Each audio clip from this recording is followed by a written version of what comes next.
Bismillahirrahmanirrahim. Assalamualaikum warahmatullahi wabarakatuh.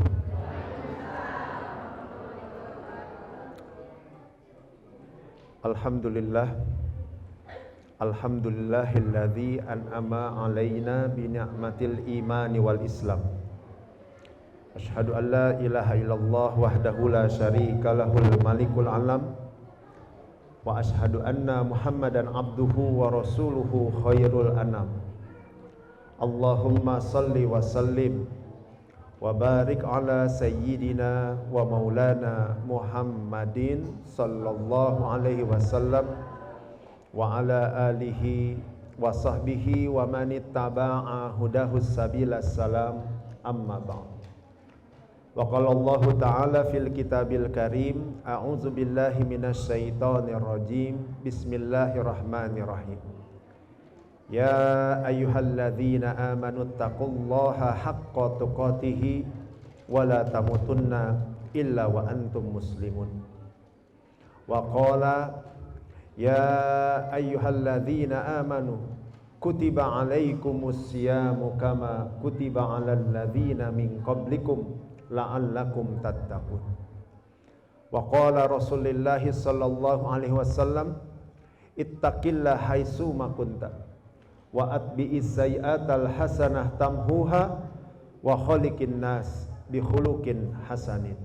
Shadaqallahul azim wa sadaqa Rasulullah wa nabiyikal karim. Kapayunan para guru, para asatizah, para muallimin, alim ulama nu aya di ieu tempat, nu mugia salamina dimuliakeun ku Allah Subhanahu wa taala. Yang saya hormati sahabat saya, Bapak Ketua RW 02 Kelurahan Ciseureuh, Adinda Ustadz Rahimat, beserta seluruh jajaran pengurus yang hadir dalam kesempatan ini.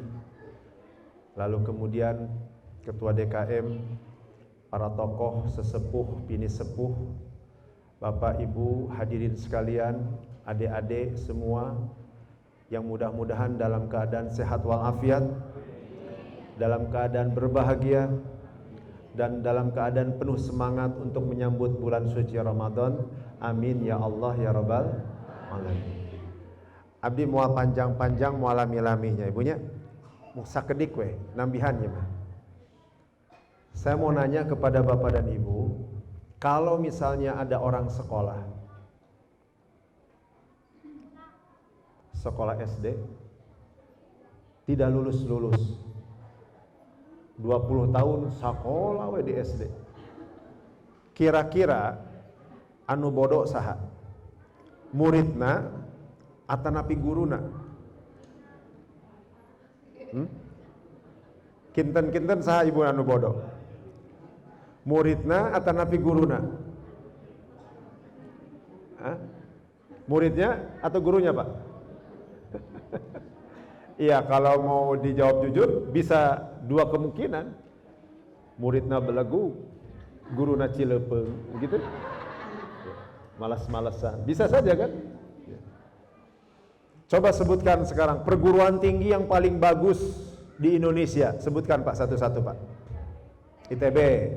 Terus? Unpad. Mana lagi? UPI. Terus?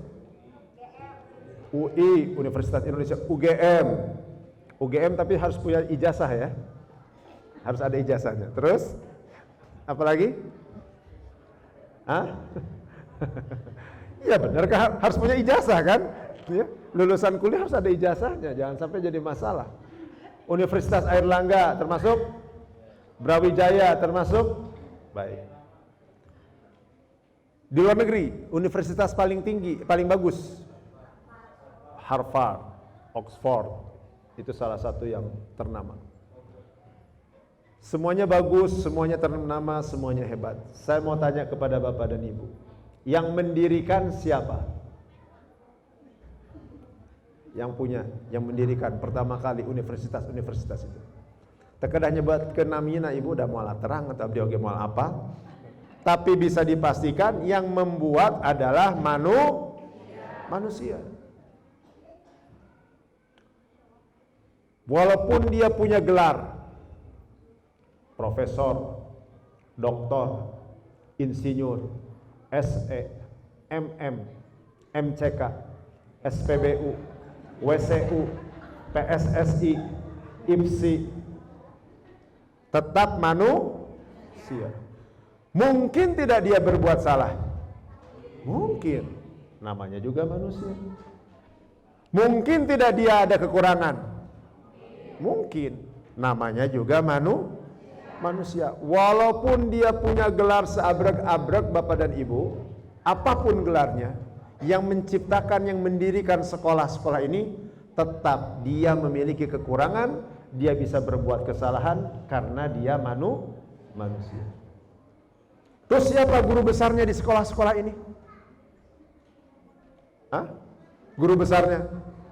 Tekan sebatkan namanya ada mal apal atau abdo gesaminya. Tetap pasti manusia. Walaupun gelarnya seperti tadi, ini guru besarnya ini, profesor, doktor, insinyur, SE, MM, MCK, SPBU, WCU dan seterusnya ya. Tetap dia manusia. Jadi kalau misalnya tadi ditanya, orang sekolah tidak lulus-lulus, yang salah siapa? Wajar, karena baik yang belajar, yang mendirikan, yang jadi guru besar adalah manusia. Nah sekarang lebih serius ya, saya bertanya akan lebih serius. Bapak dan Ibu sudah berapa kali berjumpa dengan Ramadan? Ada yang baru 1 kali? Ada yang baru 1 kali di sini? Anak kecil tidak perlu ditanya, ini manugara redena ya unggul. Ya. Bapak Ibu ada yang baru 1 kali berjumpa dengan Ramadan? Tentu tidak. Ya. Karena saya kira di sini tidak ada mu'alaf. Betul? Kalau melihat wajah-wajahnya nih, ada wajah milenial, ada wajah semi kolonial, ada wajah kolonial dan purbakala ya. Artinya pasti sudah puluhan kali lah ketemu dengan Ramadan, betul nggak? Ibu, bapak merasa nggak kalau Ramadan ini sekolah? Merasa nggak? Awas, kita kan tahu ya, Ramadan ini punya berbagai nama. Ada namanya, sebutannya itu sebagai Sahrul Magfirah, bulan penuh ampunan. Karena bila kita berpuasa di dalamnya dengan iman, maka Allah akan memberikan ampunan kepada hamba-hambanya. Ini janji ini, Rasulullah yang menyampaikan, man soma Ramadana imanan wahtisaban ghufira lahu ma taqaddama min dzambi. Hadisnya sahih. Barang siapa berpuasa di bulan suci Ramadan dengan iman dan semata-mata mengharapkan ganjaran pahala dari Allah, maka Allah akan mengampuni dosa-dosanya yang terdahulu. Amin ya Allah ya Rabbal. Atau ada nama yang lain lagi, Sahrud Du'a, bulan dikabulkannya doa. Makanya kita diminta, diajarkan selama bulan suci Ramadan banyak-banyaklah berdoa Ibu. Mau siang mau malam sama. Terlebih-lebih di waktu kita sedang berpuasa. Karena orang berpuasa dijanjikan juga doanya akan diijabah. Banyak-banyak berdoa. Terlebih-lebih menjelang waktu berbuka, Pak. Ini kadang-kadang yang banyak dilupakan oleh kita. Ya. Soalnya jujur, pada saat berbuka perhatiannya lebih ke arah mana itu? Hah? Karena kolak. Perhatiannya lebih karena kolak, karena bala-bala, karena candil, ya. Kepada tumis-tumis begitu ya. Padahal ini ada waktu yang mustajab yang harus kita pergunakan. Waktunya tidak terlalu lama, tapi bersungguh-sungguhlah untuk berdoa kepada Allah Subhanahu wa taala. Nu ayapan orang makalakah ribut. Ribut kumaha Kang Edwin? Ribut we. Masalah doa buka puasa wae jadi ribut atuh. Betul enggak? Sok menurut Bapak Ibu mana yang benar? Zahabat do'amu wabtalatil uruq atau Allahumma laka sumtu? Mana yang benar tuh? Sebelum saya menjawab, saya tanya dulu kepada ibu-ibu, boleh nggak kita berdoa kalau misalnya nggak bisa pakai bahasa Arab, pakai bahasa Sunda? Boleh. Pakai bahasa Padang? Boleh. Bahasa Indonesia? Boleh. Bahasa Tiongkok? Bahasa Urdu? Bahasa Rusia? Bahasa Siren? Pakai bahasa aja apa saja boleh. Kenapa pas giliran bahasa Arab ribut? Ini hilang keberkahan, Pak. Bahkan seandainya mau dibaca dua-duanya pun juga boleh. Hanya saya perlu sampaikan, Bapak coba baca artinya, pahami itu. Dua-duanya, Pak, sebetulnya isinya penegasan aja.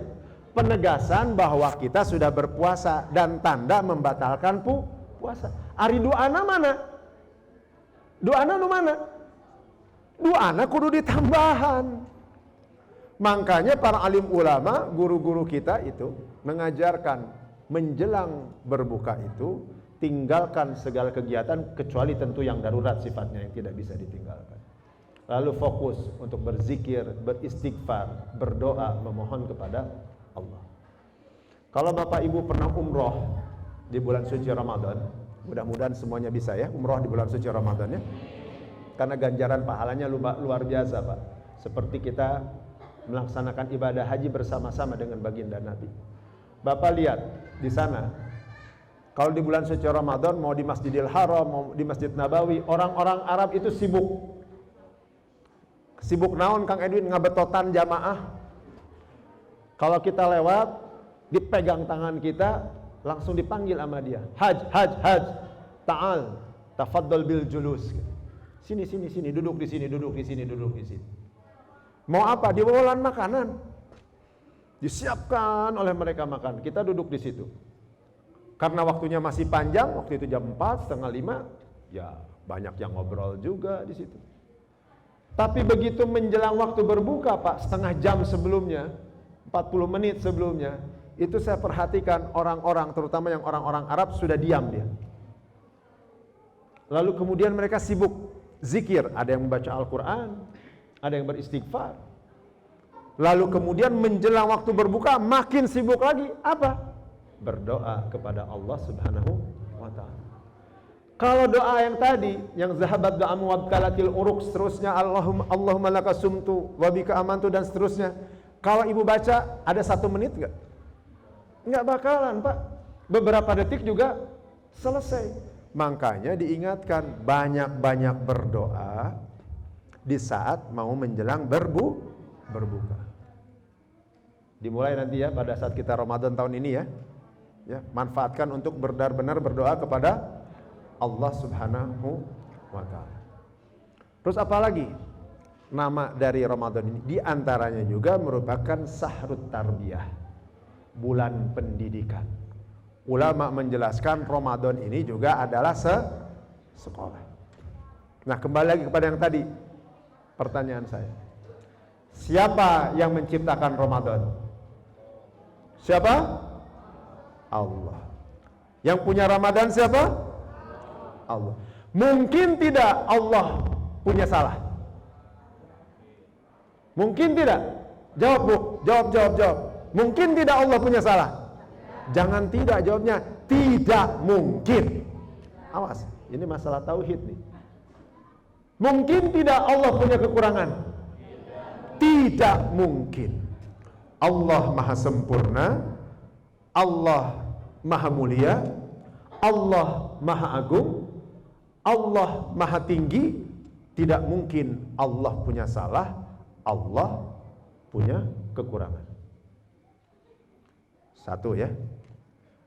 Terus pertanyaan yang kedua, siapa yang jadi guru besar di bulan Ramadan ini, di sekolah Ramadan ini, yang kita jadikan sebagai suri tauladan, panutan? Rasulullah Sallallahu Alaihi Wasallam. Saya tanya lagi, Bapak Ibu, mungkin tidak Rasulullah punya kesalahan? Mungkin tidak? Saya sempurnakan jawabannya ya. Sebagai manusia biasa, mungkin saja Rasulullah punya kesalahan. Tapi, tapinya diteruskan ya, jangan sampai dipisah. Tapi beliau terjaga oleh yang maha benar, sehingga beliau dikatakan maksum. Dan jangan mengartikan, menyamakan salahnya Rasulullah teh seperti orang. Wah, Kang Edwin, Rasulullah dikatakan punya salah dan khilaf. Kalau begitu Rasulullah tukang noong atunya. Ceceremet, cokat cokot, punta penta, oh mohon maaf. Khilafnya Rasulullah berbeda dengan kita. Bahkan mungkin dalam kacamata kita apa yang dilakukan beliau belum tentu salah. Contohnya bagaimana? Contohnya ini satu ketika Rasulullah sedang dakwah, Bu. Beliau berbicara kepada kaum kafir Quraisy. Lagi sibuk berbicara, lagi asik berbicara, tiba-tiba ada orang nyelonong. Kebetulan orang ini buta matanya. Namanya Abdullah bin Umi Maktum. Nanti beliau ini menjadi sahabat yang hebat, sahabat yang mulia juga. Waktu itu belum masuk Islam. Tiba-tiba nyelonong, Pak, memotong pembicaraan Rasulullah. Padahal Rasulullah sedang serius nih lagi bicara nih kepada para kaum kafir Quraisy, petinggi-petingginya. Sehingga Rasulullah kemudian karena terganggu, beliau memalingkan muka, memalingkan wajah. Kalau menurut kita apa yang beliau lakukan wajar atau tidak? So, jujur, ibu nuju ngobrol sareng nu sanes, aya nu motong we. Kurang ajar begitu ya. Kira-kira menurut ibu wajar tuh memalingkan wajah? Mungkin kalau oleh bapak ibu ditakol mungkin ya, ditambah-tambah ya. Tapi di hadapan Allah untuk makom seorang nabi dan rasul berbeda, sehingga langsung Rasulullah kontan tuh diingatkan oleh Allah. Turun bagian dari surah Abasa. Ini menunjukkan bahwa beliau maksum, terjaga dari kesalahan yang mungkin dilakukan oleh manusia. Lanjut ya. Teraskeun ulah ya. Tunduh moal. Capek henteu. Teraskeun. Baik. Sampai di mana tadi? Ditakol. Ya. Siapa guru besar Ramadan? Rasulullah sallallahu alaihi wasallam. Mungkin tidak Rasulullah berbuat salah? Mungkin sebagai manusia biasa, tapi beliau terjaga oleh yang maha benar, yaitu Allah. Nah, kalau misalnya kita sekolah di sebuah sekolah yang namanya Ramadan, yang punyanya Allah, guru besarnya sosok mulia seperti Rasulullah, enggak lulus Pak, berarti bermasalah saha. Saya yakin kita semua. Anu bodoh saha Pak? Saya yakin kita semua. Karena tidak mungkin dikatakan Allah memiliki kekurangan, dan Rasulullah juga tidak mungkin kekurangan karena terjaga oleh yang maha benar. Nah, pertanyaannya tadi, sudah berapa kali Bapak Ibu berjumpa dengan Ramadan? Ada yang 10 kali, 20 kali, 30 kali. Dan Bapak Ibu betul sekali tadi apa yang dikatakan oleh UG. Puasa ini bukan tujuan, Pak. Bersyukurlah kita karena akan berjumpa dengan Ramadan. Bersyukurlah kita karena sebentar lagi kita bisa berpuasa di bulan suci Ramadan. Dan kita memang harus diminta untuk menunjukkan rasa sukacita karena datangnya Ramadan. Tapi puasa ini bukan tujuan. Awas. Puasa ini hanyalah jalan. Puasa ini hanyalah fasilitas. Puasa ini hanyalah sekolah. Sedangkan yang sekolah ini ada tujuannya, harus lulus dari sekolah ini dan mendapatkan gelar. Gelarnya bukan profesor, doktor, insinyur, SE, MM, MCK, SPBU, WCU, IPSI, PPSI, bukan. Gelarnya adalah menjadi orang yang bertakwa. Saya tidak bisa bayangkan Bapak dan Ibu, kalau misalnya orang-orang yang sekolah Ramadan ini lulus, tidak perlu semuanya Pak, setengahna we lah, antong setengahna seueur teuing oge ya, saperti luna we, antong seperti lu masih seueur keneh, saperempatna we lah ya, seperempatna we. Kalau yang seperempat ini lulus menjadi orang yang bertakwa, harusnya negeri ini menjadi negeri yang benar-benar baldatun thayyibatun wa rabbun ghafur. negeri yang dipenuhi dengan keberkahan. Ya.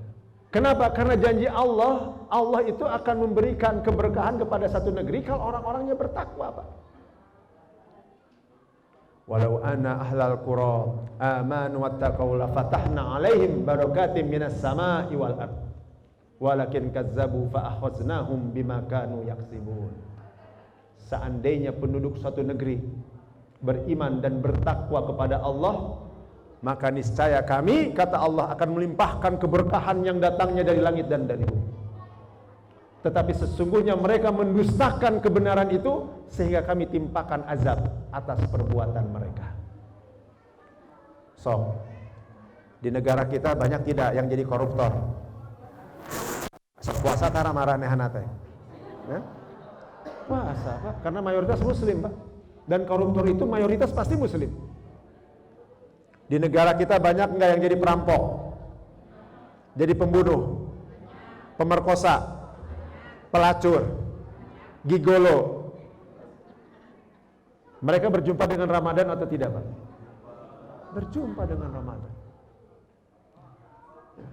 Terus bagaimana kita mau mengharapkan keberkahan? Makanya saya bilang, seandainya saja di negeri ini seperempatnya saja dari jumlah penduduk Indonesia yang berpuasa di hadapan Allah, bertakwa kepada Allah, lulus Ramadannya, harusnya negara ini menjadi negara yang baldatun thayyibatun wa rabbun ghafur.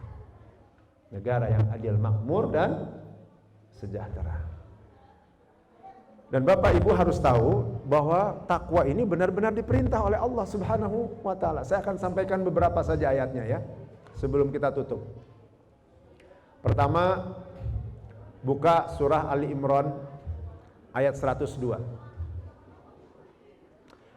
Kalau kaum laki-laki, kaum bapak-bapak biasanya sering mendengar ayat ini, karena sering disampaikan oleh para imam khatib.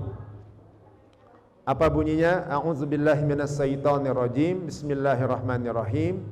Ya ayyuhalladzina amanu taqullaha haqqa tuqatih wa la tamutunna illa wa antum muslimun. Wahai orang-orang yang beriman, bertakwalah kepada Allah dengan sebenar-benarnya takwa, dan jangan kalian mati melainkan dalam keadaan seorang muslim. Bapak Ibu, dalam tafsir Ibnu Katsir disampaikan di sana ada seorang sahabat namanya Sayyidina Abdullah bin Mas'ud radhiyallahu anhu. Bapak Ibu harus tahu ya, di antara para sahabat itu ada mereka yang diberi gelar ulama karena keilmuannya. Selain Al-Khulafaur Rasyidin, sahabat yang utama yang 4 ya, Sayyidina Abu Bakar, Sayyidina Umar, Sayyidina Utsman, Sayyidina Ali bin Abi Thalib karamallahu wajhah radhiyallahu anhuma. Ada sahabat-sahabat lain juga yang dianggap sebagai ulamanya. Salah satunya adalah Sayyidina Abdullah bin Mas'ud radhiyallahu anhu. Kata beliau, Bapak dan Ibu perhatikan baik-baik. Kalau membaca Al-Quran, lalu kemudian menemukan ayat yang diawali dengan ya ayyuhalladzina amanu, perhatikan sungguh-sungguh. Kenapa? Karena di dalamnya ada perintah yang harus dilakukan dan ada larangan yang harus ditinggalkan. Kalau boleh saya ilustrasikan seperti orang yang lagi upacara. Pernah upacara, Bapak dan Ibu? Pernah? Coba perhatikan, kalau lagi upacara sikapnya harus bagaimana? Sikap sempurna, mulut balem, pandangan lurus ke depan. Begitu inspektur upacara memberikan aba-aba, hormat, gerak. Apa yang terjadi? Hormat semuanya. Tegak, gerak, tegak semuanya. Tidak ada ketika inspektur upacara memberikan aba-aba, hormat, gerak, terus Bapak Ibu gogoleran, baringale gedai begitu. Ada yang begitu? Tidak ada. Kalau ada yang melakukan bagaimana? Diusir pasti dari lapangan upacara. Itu sedang upacara, Bapak dan Ibu. Nah, kalau diperumpamakan juga begitu. Ketika kita membaca Al-Quran, kalau ada ayat-ayat diawali dengan ya ayyuhalladzina amanu, perhatikan sungguh-sungguh. Karena di situ di dalamnya ada perintah yang harus dilakukan dan ada larangan yang harus ditinggalkan. Nah, perintahnya apa tadi? Surah Al-Imran ayat 102. Ya ayyuhalladzina amanu taqullaha haqqa tuqatih wa la tamutunna illa wa antum muslimun. Wahai orang-orang yang beriman, bertakwalah kepada Allah dengan sebenar-benarnya takwa. Saya yakin yang hadir di sini semuanya sudah beriman kepada Allah. Amin. Apa buktinya Kang Edwin? Iya, kalau tidak beriman tidak mungkin ada di sini. Betul nggak? Karena kita sudah beriman, kita hadir di masjid ini, dalam majelis ini, acara kajian ini, tadi mendengarkan ceramah dari UG, sekarang disambung oleh saya, Bapak Ibu diam di sini, itu tandanya sudah beriman tuh. Ya. Kalau tidak beriman nggak mungkin ada di sini. Dan ada saudara-saudara kita di luar sana yang belum beriman kepada Allah dan Rasul. Kita sudah, alhamdulillah. Tapi iman ini tidak cukup, Bu. Apalagi kalau hanya diartikan nu penting mah percaya we Kang Edwin. Percaya ka Allah we jeung ka Rasul. Nu penting masalah percaya we. Bapak dan Ibu kalau hanya sekedar percaya, seandainya kita bisa berdialog, dan ini sering saya sampaikan ya, lebih percaya mana orang jeung iblis? Sok, seandainya kita bisa berdialog dengan iblis, tanya sama iblis, "Iblis, ente percaya teu ayana Allah?" Apa kira-kira jawaban iblis? Percaya. Pasti dia akan menjawab, sebelum ada ente, gue lebih tahu duluan. Kan begitu. Betul nggak? Coba tanya sama iblis, "Iblis, percaya nggak ente adanya surga dan neraka?" Apa jawaban iblis kira-kira? Percaya. Kata dia, sebelum ente, gue lebih duluan tinggal di sono. Awas, iblis itu nama aslinya dulu Azazil. Dan dia adalah makhluk yang diriwayatkan itu kuat ibadahnya, Bu. Sampai-sampai dikatakan tidak ada satupun jengkal tanah di bumi ini yang belum pernah dijadikan sebagai tempatnya iblis bersujud. Bahkan iblis punya gelar muqarrabin, seorang hamba yang dekat dengan Rabbnya. Ini iblis. Tapi coba tanya kepada iblis, "Iblis, ente bertakwa nggak sama Allah?" Apa jawaban iblis? "Kalau gue bertakwa kepada Allah, nggak mungkin gue jadi makhluk yang dilaknat oleh Allah Subhanahu wa Ta'ala." Kahartos Ibu, kahartos ente Bapak, Ibu kahartos, naon nya eta we pokona. Jadi kita harus meningkatkan dari iman kepada takwa. Ayat yang lain, coba buka surah Al-Maidah ayat 35. Nanti di rumah boleh baca ya. Allah Subhanahu wa taala berfirman, a'udzubillahi minasyaitonirrajim. Bismillahirrahmanirrahim. Ya ayyuhalladzina amanu taqullaha wabtaghu ilaihil wasilah wajahidu fi sabilihi la'allakum tuflihun. Wahai orang-orang yang beriman, bertakwalah kepada Allah dan carilah jalan, carilah wasilah untuk mendekatkan diri kepadanya, dan berjihadlah di jalan Allah agar kalian menjadi orang yang beruntung. Sama Pak perintahnya, dari beriman harus menjadi orang yang bertakwa. Tambah lagi satu ya. Ya, tambah satu lagi boleh? Ini baru dua nih. Kata UG juga istri harus 3 tadi dibilang, begitu ya. Coba buka surah Al-Hasr ayat 18. Kalau saya baca ini pasti Bapak Ibu hafal nih. Apa ayatnya? A'udzubillahi minasyaitonirrajim. Bismillahirrahmanirrahim. Ya ayyuhalladzina amanu taqullaha wal tanzur nafsum ma qaddamat lighad.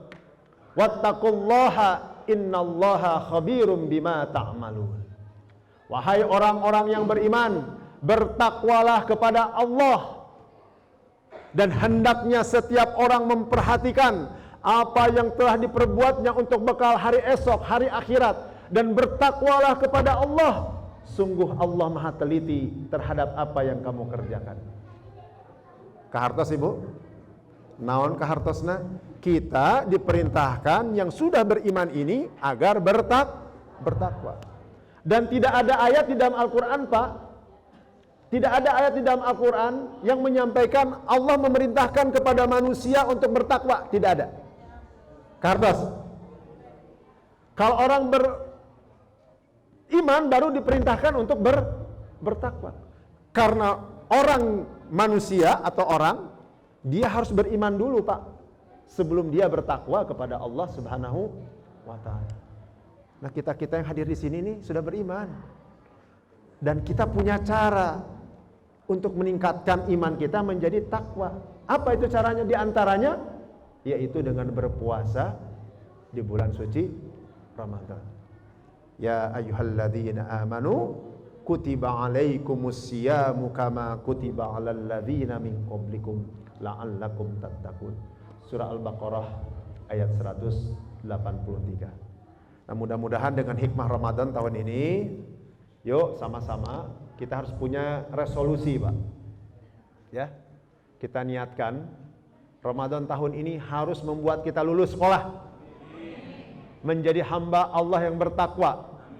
Apa makna takwa? Imtisalu awamirillah wajtinabu nawahihi. Patuh dan taat menjalankan perintah Allah, menjauhi segala bentuk larangannya. Ciri-cirinya tadi sudah disampaikan oleh UG ya. Saya simak baik-baik dan saya tambahkan. Nanti Ibu baca di rumah. Ciri-ciri dari orang bertakwa itu di dalam Al-Quran sudah dijelaskan Bapak dan Ibu. Ada surah Al-Baqarah ayat 2, 3 dan 4. Surah Al-Baqarah ayat 177. Surah Ali Imran ayat 133, 134, 135. Surah Al-Baqarah ayat 183. Surah An-Nahl ayat 90. Lalu surat Al-Maidah ayat ke-8. Wala yajrimannakum sana'anu qaumin ala alla ta'dilu i'dilu huwa aqrabu littaqwa. Salah satu ciri orang yang bertakwa itu juga adalah adil. Dan ayat-ayat yang lainnya. Mudah-mudahan kita termasuk ke dalam golongan orang-orang yang bertakwa kepada Allah Subhanahu wa ta'ala. Termasuk juga terakhir sebelum saya tutup, ciri orang bertakwa itu nanti buka surah Al-An'am ayat 32. Surah Al-An'am ayat 32. Apa ciri orang yang bertakwa Bapak dan Ibu? Orientasi hidupnya akan lebih banyak akhirat daripada dunia. Saya katakan, orang bertakwa itu Pak, orientasi hidupnya akan lebih banyak akhirat daripada dunia. Bukan berarti meninggalkan dunia sama sekali, bukan Bapak dan Ibu. Tapi lebih banyak kepada hitungan akhirat. So, sekarang jujur Bapak dan Ibu, lebih banyak mana, dunianya atau akhiratnya? Hah? Ada ya? Kita lagi diperhatikan oleh malaikat, ada Allah menyaksikan kita langsung. Lebih banyak mana, dunianya apa akhiratnya? Dunianya. Buka surah Al-An'am ayat 32 ya. Kita baca bersama-sama. A'udzubillahi minasyaitonirrajim. Bismillahirrahmanirrahim. Wa mal hayatud dunya illa la'ibun wa lahwu walad darul akhiratu khairul lil ladzina yattaqun afala ta'qilun. Dan kehidupan dunia ini hanyalah permainan serta senda gurau belaka. Sedangkan kehidupan akhirat itu jauh lebih baik bagi orang yang bertakwa. Mengapa kamu tidak memahaminya? Orang bertakwa itu Bapak dan Ibu, puncaknya nanti akan selalu orientasinya kepada akhirat daripada kepada dunia. Bukan berarti tidak boleh mencari dunia. Boleh. Rasulullah juga punya dunia. Rasulullah berkeluarga apa tidak? Berkeluarga. Berumah tangga apa tidak? Berumah tangga. Rasulullah punya pangkat jabatan atau tidak? Punya. Beliau pemimpin bangsa, pemimpin umat, presiden kalau zaman sekarang. Rasulullah menjadi panglima perang atau tidak? Menjadi panglima perang. Rasulullah menjadi pedagang atau tidak? Menjadi pedagang. Semua profesi dunia juga beliau lakukan. Tapi yang membedakan orientasinya itu adalah akhirat. Dan kalau orang yang orientasinya akhirat, Bapak dan Ibu perhatikan, doanya saja keren. Doanya keren Pak. Pernah dengar nggak? Selain doa-doa yang diajarkan oleh Rasulullah ya. Perhatikan doanya Sayyidina Umar bin Khattab radhiyallahu anhu. Beliau berdoanya gini loh Bu. Ya Allah, letakkanlah dunia ini berada di tanganku. Dan jangan sekali-kali engkau biarkan dia berada di dalam hatiku. Keren ya? Keren tegang. Ada nggak pemimpin zaman sekarang berdoanya seperti itu? Nggak ada ya. Mudah-mudahan ke depan kita punya pemimpin yang benar-benar bertakwa kepada Allah. Kenapa? Kalau pemimpin adil, pemimpin bertakwa, doanya diijabah, Pak. Negerinya kering, kerontang, nggak ada hujan, beliau berdoa, turun hujan tuh. Karena berkah. Negerinya banyak bala bencana musibah, ada penyakit, berdoa, kontan penyakitnya disirnakan, Pak. Kalau dia bertakwa kepada Allah. Dan terakhir, Bapak dan Ibu, kalau kita habis-habisan untuk dunia, itu perilaku monyet. Pernah dengar nggak cara nangkep monyet? Belum? Di Afrika ada cara menangkap monyet. Ibu pernah dengar? Ini serius ya. Di sebuah suku di sana ada pemburu atau kelompok yang mau nangkap monyet. Caranya gimana? Ambil botol, tapi botolnya nggak kayak begini. Ujungnya kecil, ke bawahnya lebar. Di dalam botolnya ditaruh biji-bijian atau buah-buahan yang monyet suka. Terus digantung, Pak, di pohon-pohon. Yang di sana diperkirakan banyak kawanan monyet. Ditaruh di situ nggak berapa lama monyet pasti berdatangan dong. Terus apa yang terjadi? Mereka pasti rebutan, tangannya dimasukin ke dalam. Dan ketika di dalam, begitu tangannya menyentuh biji-bijian itu, makanan itu, apa yang terjadi? Dipegangkan semuanya. Dan dia tidak mau ngambil satu, pasti ngambil sebanyak-banyaknya. Sudah begitu apa yang terjadi? Pemburunya datang, Pak. Si monyet ini tahu pemburu datang. Lalu dia berusaha meloloskan diri, berusaha melepaskan diri. Hanya tangannya tidak mau melepaskan makanannya, sehingga nyangkut. Malah yang terjadi dia makin panik, ngabubat babet ke sana sini, tapi tidak berdaya untuk melepaskan diri. Dan dia ditangkap oleh para pemburu. Nah, ini ibarat manusia yang habis-habisan untuk dunia. Dia yang akan terjebak sendiri, terpedaya sendiri. Silahkan teman-teman, mungkin ada yang mau jadi anggota dewan, ada yang mau menjadi kepala daerah, ada yang mau menjadi pengusaha besar, menjadi konglomerat, mau menjadi presiden, mau menjadi apapun, silahkan. Kejar dunia, silahkan. Tapi pergunakan dunia itu untuk kepentingan akhirat kita. Dan ini salah satu ciri-ciri dari orang yang bertakwa. Saya kira demikian yang ingin saya sampaikan dalam kesempatan ini, ya. Mudah-mudahan bermanfaat kepada kita semua. Mohon maaf atas segala kekurangan, terima kasih atas segala perhatian. Insya Allah kita akan berjumpa di lain kesempatan. Usikum wa nafsi bitaqwallah. Assalamualaikum warahmatullahi wabarakatuh.